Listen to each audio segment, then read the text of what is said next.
it's President's Day weekend, and so maybe it's somewhat appropriate that I was thinking of tonight um, a well-renowned, respected diplomat who passed away at the age of 100. And I'm talking about George P. Shultz. George Shultz served in various roles under Republican presidents since Eisenhower in the 1950s. He died this past Saturday, almost a week ago. George Shultz was a good man. As Treasury Secretary under Nixon, he resisted the president's demands to use the IRS as a weapon against political enemies. Shultz's respect for the law was all too rare in government leadership in that era, and he emerged from the Watergate scandal relatively unscathed.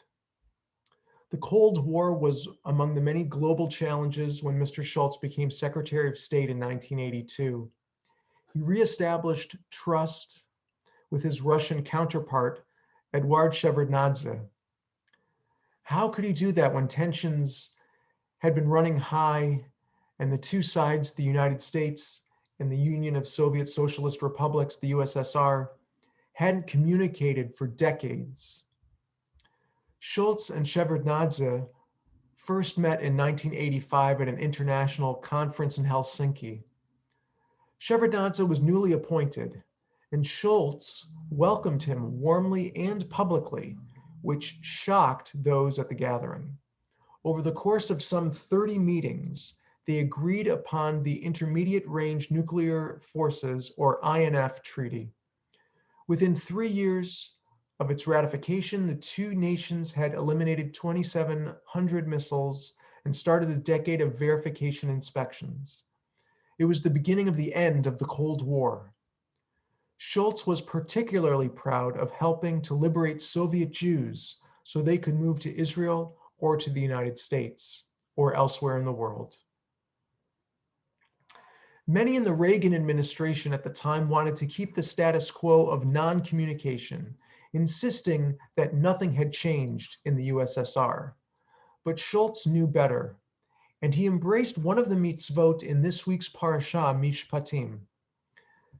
The mitzvah, the Torah teaches as follows: when you see your enemy's donkey lying under its burden, and you would be tempted to ignore it, you must nevertheless raise it with him.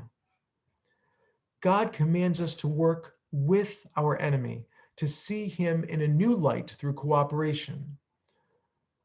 Before introducing himself to Shevardnadze, Shultz said to his wife Charlotte, "We're going to have plenty of arguments with this guy, but let's make friends with him. We don't have to have personal animosity." With trust, they worked together to resolve a crisis. Our tradition teaches, who is a hero? One who can turn an enemy into a friend. In this sense, George Shultz was quite heroic. Of course, he made some mistakes, but as his biographer Philip Taubman wrote in the Times this week, the human touch was at the heart of all Mr. Shultz did.